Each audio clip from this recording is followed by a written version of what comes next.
ফের বোমাবিদ্ধ শৈশব। মুর্শিদাবাদের ভরতপুরে ফুটবল খেলতে গিয়ে বোমা ফেটে জখম হলো এক শিশু। গতকাল হরিশ্চন্দ্রপুর গ্রামে ফুটবল খেলা চলার সময় বল পড়ে বোমা বিস্ফোরণ হয়।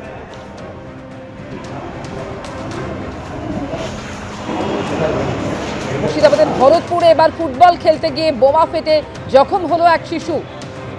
ফুটবল খেলা চলছিল এবং সেই সময় ঘটনা ঘটে। গুরুতর জখম হয়েছে 7 বছরের ওই শিশু।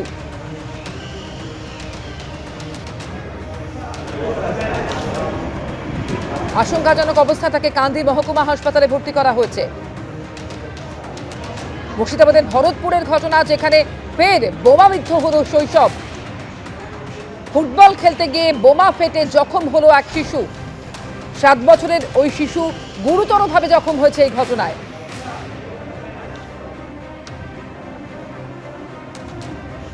আশঙ্কাজনক অবস্থায় কান্দি মহকুমা হাসপাতালে ভর্তি করা হয়েছে 7 বছরের ওই শিশুকে।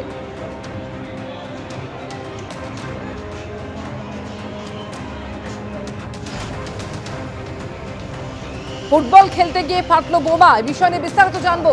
রাজীব চৌধুরী প্রতিনিধি রয়েছেন। রাজীব, কিভাবে ঘটলো এই ঘটনা, কোথা থেকে এলো ওই বোমা, কি বলছে পুলিশ?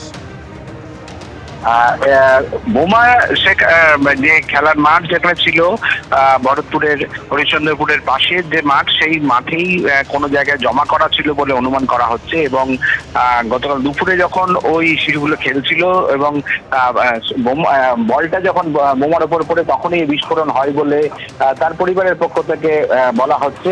এবং তারপরেই বিস্ফোরণ হয় এবং 7 বছরের এই শিশুটি গুরুতর জখম হয়। তাকে কান্দি মহকুমা হাসপাতালে ভর্তি করা হয়েছে, সেখানে তার চিকিৎসা চলছে। এবং বোমা সেখানে মজুত করা হয়েছিল না কেউ ওখানে বোমা ফেলে গেছিল, সেটা নিয়েই পুলিশ তদন্ত, ইতিমধ্যে ভরতপুর থানার পুলিশ সেখানে তদন্ত শুরু করেছে। এবং এই ঘটনায় যেটা প্রাথমিকভাবে যেটা মনে করা হচ্ছে, কেউ ওখানে বোমা ফেলে গেছিল এবং সেখান থেকেই সেই বিস্ফোরণটা ঘটেছে। ধন্যবাদ রাজীব।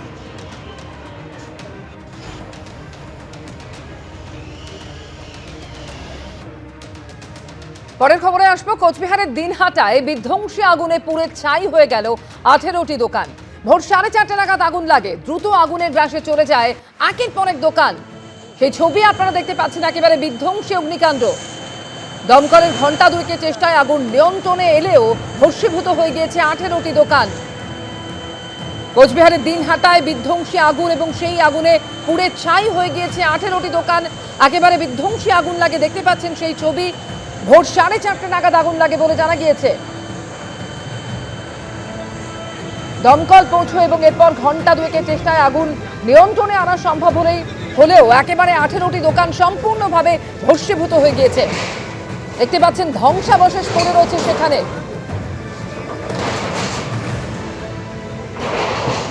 আগুন লাগার কারণ এখনো পর্যন্ত জানা যায়নি। সকালে ঘটনাস্থলে যান উত্তরবঙ্গ উন্নয়ন মন্ত্রী উদয়ন গুহ।